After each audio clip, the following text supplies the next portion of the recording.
Thank you for listening to Rearview Mirror Chronicles. To send me an email, please use rearviewmirrorchronicles@gmail.com, and to send me a message on WhatsApp, +60 16 425 6301.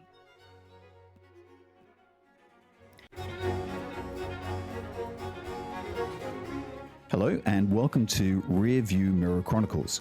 My name is Keith Hockton. I'm a public historian, author, and broadcaster. Written anonymously in 1667, this poem, I think it's a wonderful tribute to Lancelot Capability Brown, born to grace nature and her works complete, with all that's beautiful, sublime, and great. For him each muse enwreaths the local crown and consecrates to fame the immortal Brown. I love it. Absolutely love it. The very fact that we're actually discussing Brown some 300 years after his death is a testimony, I think, to his absolute greatness. To me, he actually represents beautiful pastures, beautiful landscapes, nature, animals, actually everything that relates to the beauty of English countryside. Yes, he absolutely did manipulate the landscapes of these great country estates.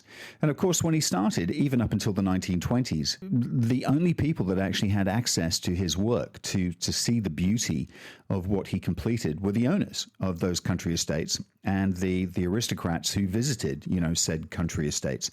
So it was visible only to the very few. But thankfully, times have changed, and we, the ordinary people, now have access to these incredible places. And just as an example of that, last year when I was in the UK, I visited Hampton Court for the very first time.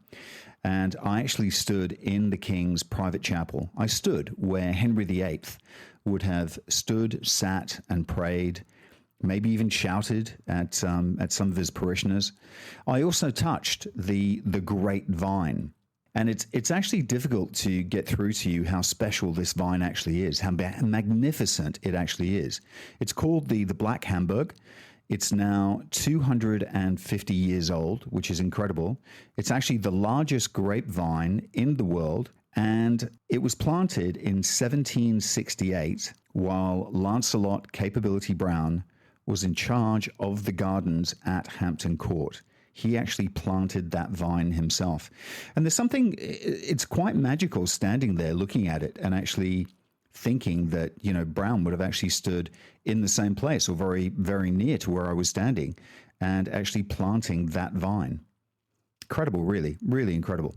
So basically, we didn't have access to any of this until the National Trust started taking these properties over. So a big thank you to the National Trust for doing what they do. You really do an amazing job. And also to the families who own these massive estates and opening their homes to the public. We appreciate it. We really do, because now we can actually finally appreciate the work and the sights of individuals like Capability Brown. And that is special. Lancelot Capability Brown designed over 300 gardens in his lifetime. Some famous, like Burley and Stowe and Chatsworth, some wonderful places. But interestingly, Fen Stanton, which is a small village in Cambridgeshire, very near St. Ives, it's the only property that he actually ever owned. And I went there last year, and just walking through that gorgeous village that he was actually a lord of, and I'll talk a little bit about that later, it actually feels like you're walking through his home. You're actually in his environment, an environment that was actually very personal to him. So last week I spoke about Christopher Wren, Britain's best ever architect, and even now there is no one that rivals Christopher Wren's work, and not just in architecture. And Brown is an architect for sure, but of a different medium. And although they were very different and they lived in very different times, you would have to say that Brown, it's a good one. Brown is actually as competent and as renowned as Christopher Wren. Interesting. I'm just thinking about that now as I said that. What I think is really interesting about that is that Brown was actually just 7 years old when Christopher Wren died. Christopher Wren was just over 20 years old when Inigo Jones died, another architect that's highly revered for British buildings and British architecture. And Brown and Wren and Jones were never destined to meet because they actually spanned 3 different centuries. But how amazing would it have been had Brown and Wren and Jones accidentally met in a coffee house in London? Imagine the most enlightening of conversations that would have taken place between these 3 architectural geniuses. Wow, what a meeting that would have been. Out of the 3 of them, Lancelot Brown was actually the most successful of them all if we're to measure him in monetary terms, earning in his lifetime, which spanned just 40 years in the architectural world, of just more than £500 million. Isn't that incredible? Interestingly, I think his work came about, though, not because he was just a great architect, but he clearly was, but I think he was actually the best salesman that the world has ever encountered. And again, we'll talk a little bit about more of that as we go through this podcast and just delve a little bit deeper into Lancelot Capability Brown. So he was actually born in Kirkhale in Northumberland in England in 1716. And as I've mentioned, he's definitely the foremost English master of garden design. And his works are actually characterized by their natural, unplanned appearance. Beginning work as a gardener's boy in Northumberland in 1742, Brown obtained a post at Stowe in Buckinghamshire, one of the most talked about gardens of the day. His duties would have included showing the grounds to any visitors that would have come to see the Lord, and giving him a chance then to actually make himself known to the nobility of the land, who were going to be his future clients. Knowing Brown as I do now, I think this was all planned. I think even as a very young man in his teens, he was always planning who his future clients were going to be. He worked at Stowe for a number of years under the broad direction of another very good landscape architect by the name of William Kent. After Kent's death, he set up as a garden designer, and by 1753, he was the leading improver of grounds in England. His first achievement was a lake at Wakefield Lodge for the Duke of Grafton, and it was so successful that he was actually summoned to alter the park of the famous Blenheim Palace at Woodstock. It was there that he created masterly lakes, beside the architect John Vanbragh's bridge, and almost totally erased the earlier geometric plantations of old. His practice led him into architecture in order to ensure the unity of his designs. And he actually became a competent architect in the classical mode of the day, which is one of the reasons why he was so popular. And the means that Brown used were natural.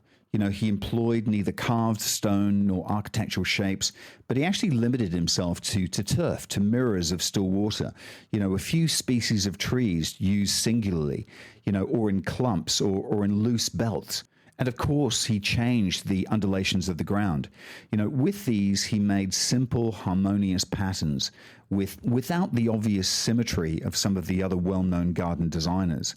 And these elements are actually very well illustrated in the park and the lake at Petworth House, for instance, which is in West Sussex, which Brown actually landscaped over the years from about 1751 to 1757. And we see this as a pattern with Brown. He goes and starts a project. He may come back a year or two later to see how it's developing and maturing, and then come back again a couple of years later to see how it's developing and maturing, and then change it as it needed. Brown's style is actually often thought of the antithesis of the style of André Le Notre, who's the designer of the amazing gardens of Versailles in France, because Brown actually made use of the nature of the ground, whereas Le Notre actually imposed an architectural pattern on the nature. And that's very, very different. Nevertheless, they both had an incredible common eye for proportion and a noble sense of scale, really. And they both linked their creations with the outside world. Brown's designs were actually adapted to the society he served, which was totally unlike the authoritarian regime of the 17th century monarchies. English gentlemen did not maintain courts. They just didn't. They lived privately on their country estates, and they liked to see their domains from their windows and to gallop about them, to ride about them. Think of Mr. Darcy in Pride and Prejudice. There's a classic scene where he's riding around, his massive estate. And of course, then the very sexy scene where he gets off his horse and kind of strips off and then dives into a pond that actually could have been built and designed by Brown. By the time he died, he was actually vastly rich and honored, and he had improved a greater acreage of ground than any landscape architect that had ever done before. Isn't that amazing? So when I was in the UK, what I like to do is jump in the car and to just travel. I love Essex, absolutely love it. I love driving from Essex, around the M25, down through the Dartford Tunnel, into Kent. I love then venturing into Surrey. I love exploring, and I love just coming upon places, these manor houses that are just open to the public that you can just drive into.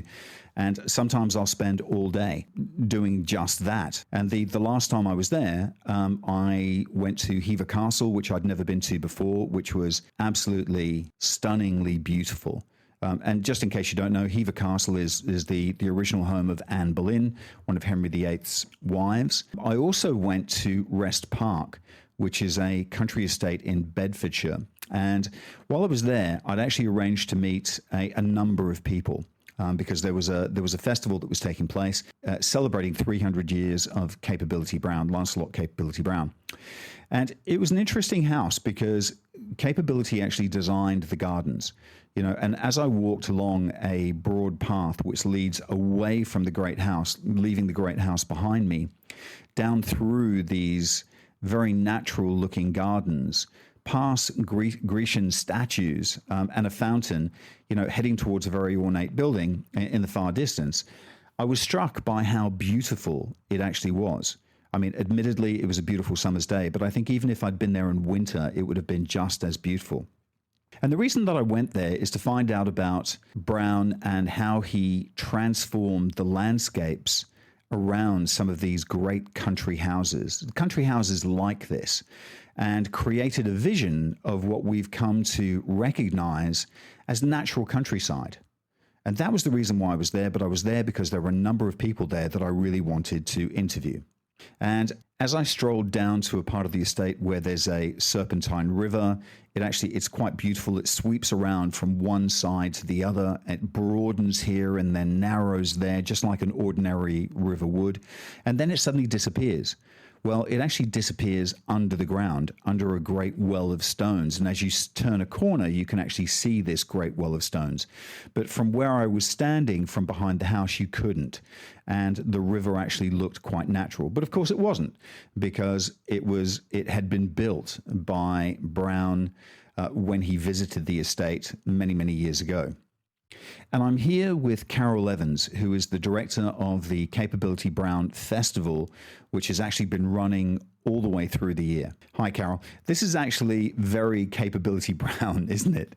The way he used water just like this. Absolutely. Capability Brown's known as being a landscape architect, but he was actually a fantastic water engineer as well.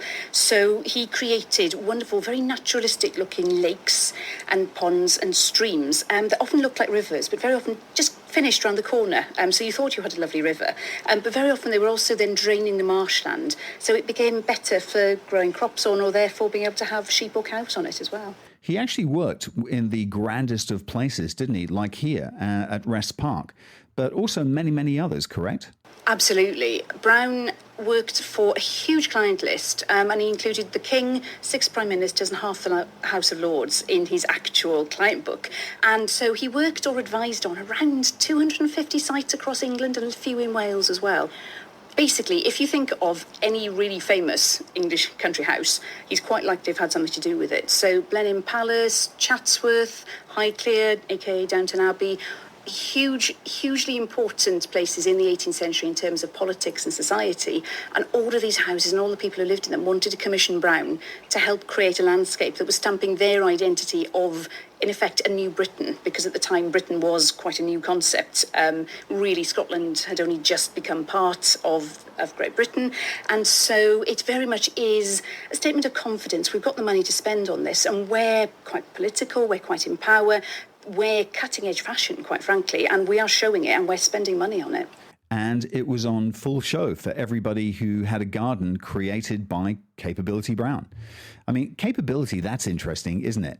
He was christened quite unusually in itself, Lancelot Brown, and his nickname was Capability. And we think it's from his habit of going around doing a tour of the estate with the owner and telling them, pretty much as a sales pitch as many other things, that it had great capabilities, and it seems to have stuck. The only thing is, we don't know if anyone ever called him that to his face, or whether it was a slightly rude nickname from slightly posher people taking the mickey a bit. But in all the records, he's always referred to as Mr. Brown.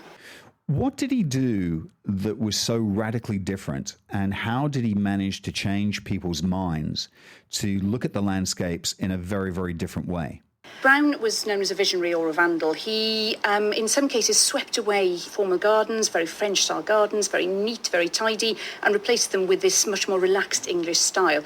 But he also, in some cases, got rid of villages? Got rid of churches, and built up very, very different, very, very naturalistic-looking landscapes, but replaced very, very formal ones that had come before.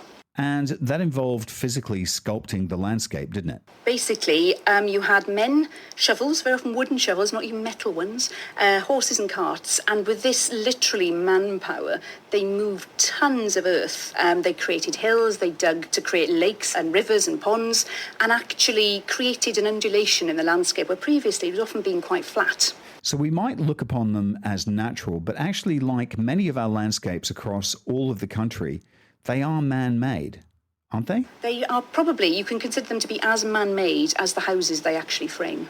Rest Park, however, is slightly different. The interesting thing about Rest Park is that Brown wasn't given full freedom of expression here. So he was commissioned by the Marchioness Jemima, who was a very strong, very powerful woman in her time and had very firm ideas about what she actually wanted Brown to do.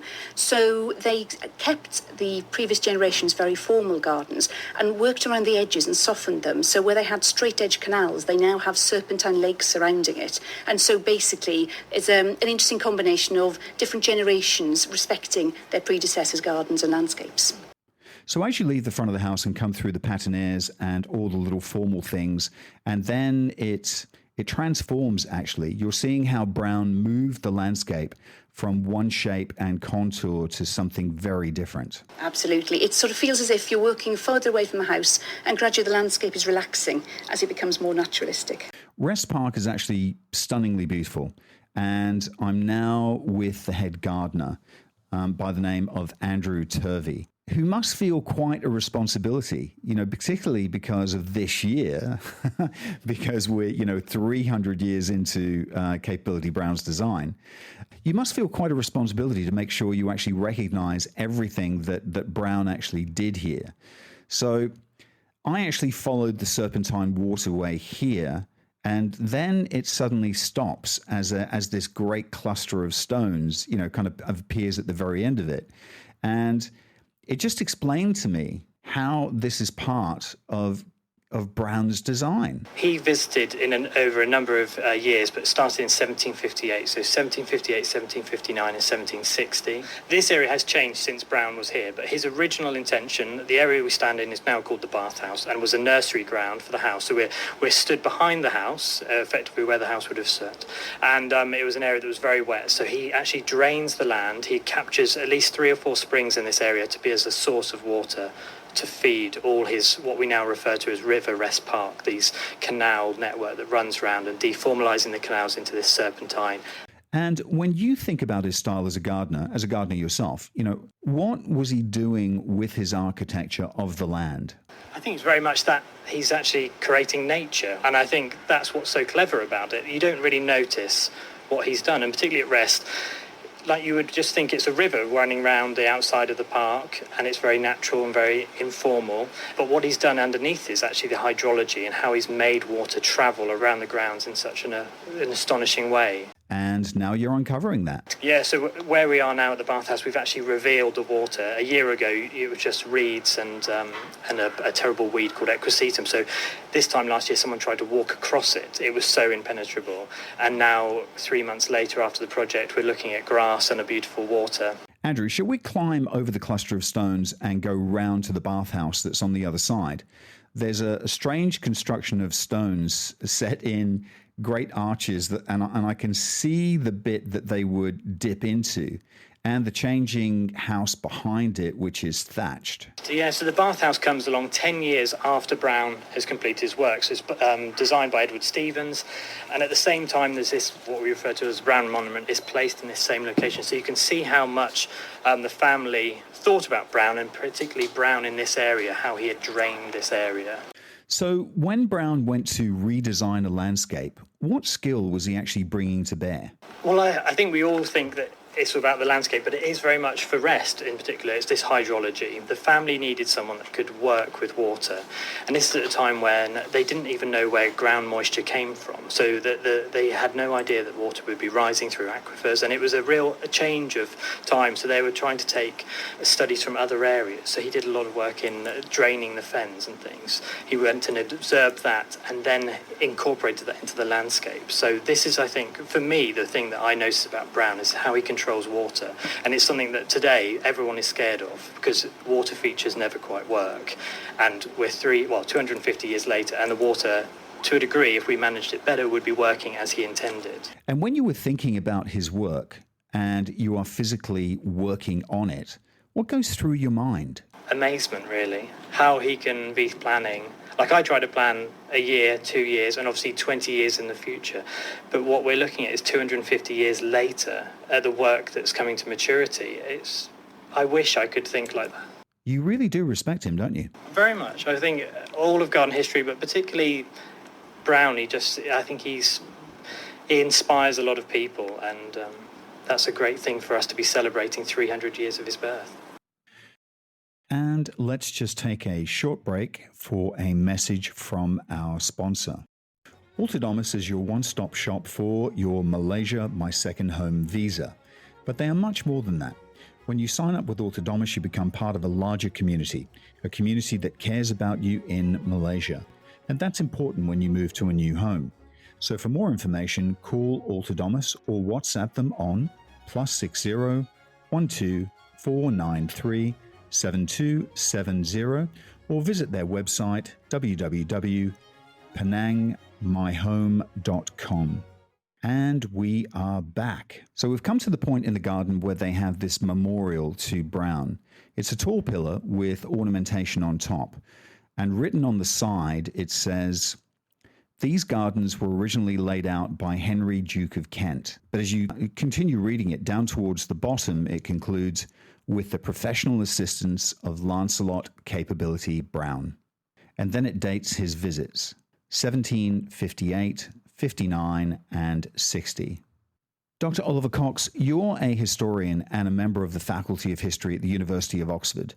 Do you admire him? Ultimately, he's the greatest salesman that God ever put breath into. And I think that's because he was able to pitch and sell a landscape that often his clients wouldn't see realised in their own lifetimes, or their children's lifetimes, or maybe even their grandchildren's lifetimes. So, if he's going on Dragon's Den, he's pitching an investment that, frankly, could take anything up to 70, 80, 100 years to really bear fruit. So you admire the great landscape architect for his business skills. I think this is a really interesting area of research into Brown. He's a visionary. Yes, he's fantastic in terms of understanding how to lay out a landscape. But I think what marks him out from other landscapers in the 18th century is his ability to deliver these vast, vast projects. So he's, to my mind, more of an entrepreneur along the lines of James Dyson or Richard Branson, rather than a Jeremy Deller. Because if we look at the couple of account books of his that we have, over a 20-year period, 25-year period, he's handling over £700 million worth of contracts. So we're talking vast sums of money that Brown is sort of operating with, if you like. Wow. He's one of the earliest sort of branded individuals. You're buying in the Capability Brown brand. He's a starchitect, really. It's like getting, say, the Zaha Hadid in, or Frank Gehry, someone like that. You want to get Brown in because you can show off to your neighbours at dinner that, guess who I had round the other day? You can actually see how his reputation would spread because of that. Not because of the one-upmanship, but because they almost want to keep up like the Joneses. It's keeping up with the Joneses almost, isn't it? And if you can pull out Capability Brown, he's kind of your trump card.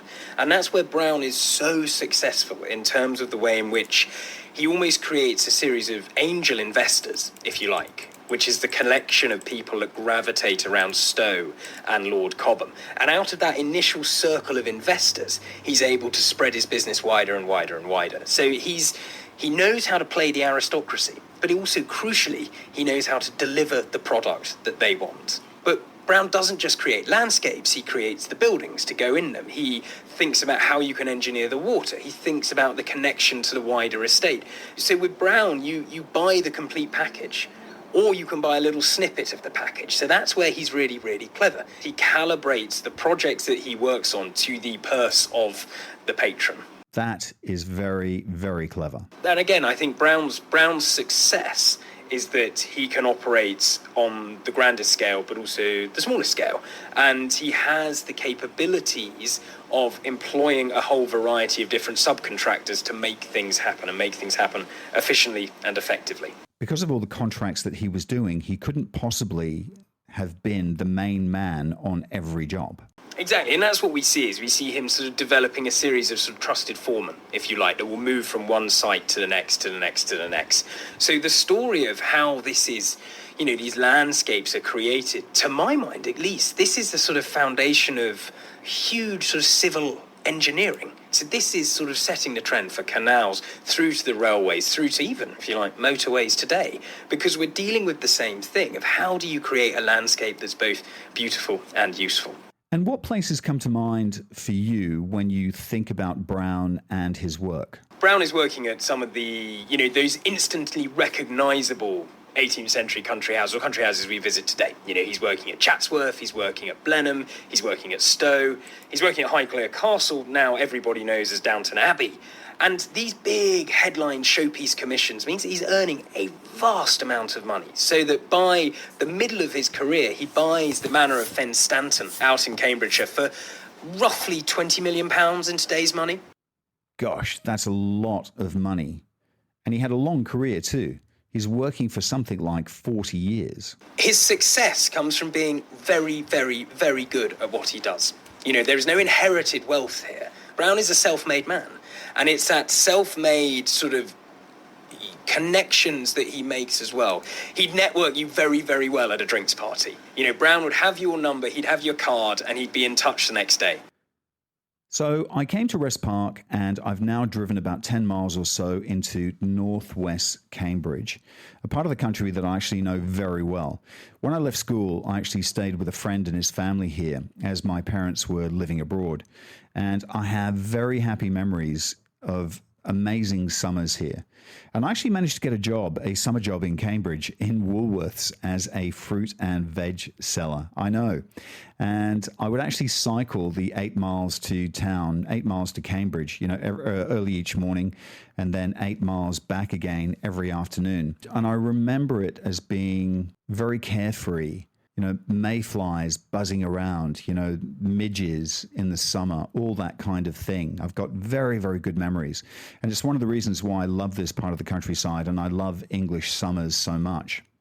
I can actually imagine Capability riding his horse around the countryside, from manor to manor. He must have loved it as much as I did.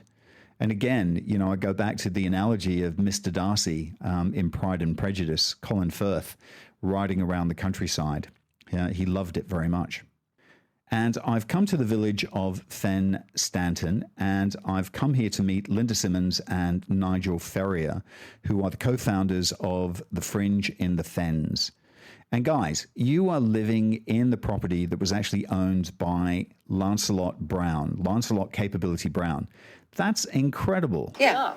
And I think we moved here and we feel like custodians of the property, custodians of, Capability Brown, the Manor House, etc. And the way that Fringe in the Fen evolved is that we had a couple of bottles of wine one weekend and we were going to do a music festival.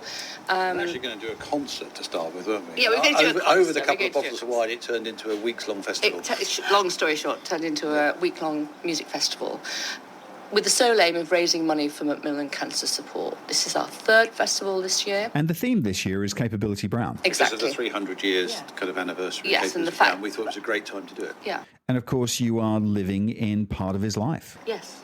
So can you tell me a little of that story? How did he come to buy Fen Stanton, and what actually did he buy? What did he end up with? So it goes back to 1767 when Brown was actually owed a lot of money by the Earl of Northampton, about £13,000, which we think is about the equivalent of about £5 million today. And the Earl was actually funding his political career and was trying to offload some of his kind of property. So a deal was struck where part of the money that Brown was owed was actually exchanged for the parish of Fen Stanton and Hilton. And this was the first land that Brown ever owned. Although he worked on phenomenal estates all around the country, he never actually owned any land himself. So here he was with the landowner with umpteen properties, which he rented out, but he retained this house, the manor house in Fen Stanton, which we believe almost for his parish office. So when he was visiting his estate, this is where he did his business. But it's not the house that he was intending to retire to, we believe, because Fen Stanton Manor, which is a grander house than ours, in the same village, was part of the Manor Farm estate, and the plans that were drawn up in 1777, I think it was, indicated that the vision and the vista that he wanted for his own estate was centred on another property, not this one. Oh, that's interesting. And where we are standing now, we're actually underneath an apple tree in a fabulous garden. And you wanted to come here particularly, Nigel, because? Well, no, because I think these trees, I mean, I'm not a historian, but people with more knowledge than myself are indicating that these trees could well have dated from the 300 years ago when Brown planted them, because certainly we have a receipt for the purchase of apple trees by Mr. Brown in 1777, I think it was, for his own garden. And that was from a local nursery in Madingley. And people that know more about that than I do reckon these trees could well be the trees that he planted. So you actually didn't come here with the intention of being part of the Brown story, did you? It was just a happenstance thing. Absolutely not. No, we didn't. I think we've grown to really quite like Capability Brown. I think what I like about it is the fact that how did he ride all those miles from one property to another? I mean, how did he get his post delivered, Nigel? Yeah, he had an arrangement with the post office where he used to give the post office his itinerary, and when the post came into the central sorting office, they would work out where he was going to be and they would post the post on to. So when he arrived at, I don't know, Alnwick or somewhere, his post was waiting for him. Also, the other thing that I always think is that A, his wife must have been on her own quite a lot, and B, he never actually saw the properties that he landscaped come to fruition because they must have planted a lot of twigs. And that's really interesting, isn't it? He actually stopped people looking at their gardens in that particular moment or that particular season. And what he introduced is the idea of a legacy landscape. And that's absolutely brilliant. Was he a visionary or a vandal? Well, Because was he actually ruining the English countryside at his normal state and creating his vision for it? Because what we see now, which we all love as being English parkland, was his vision for it, not necessarily what nature's vision for it. I mean, I love what he did, and I think he was incredible from a point of view of he was an engineer, he was an architect, he was a landscape gardener, he was a multi-talented individual without a doubt. But it's absolutely right. But he also must have been an extremely good salesman. yeah. to sell these landscapes to people for the equivalent of £5 billion today or whatever the figure was, when they were never going to see it in their lifetime. He chose them, I think, too, because he actually wanted to be buried here in this parish church, and he is buried here. And there is a monument to him here as well.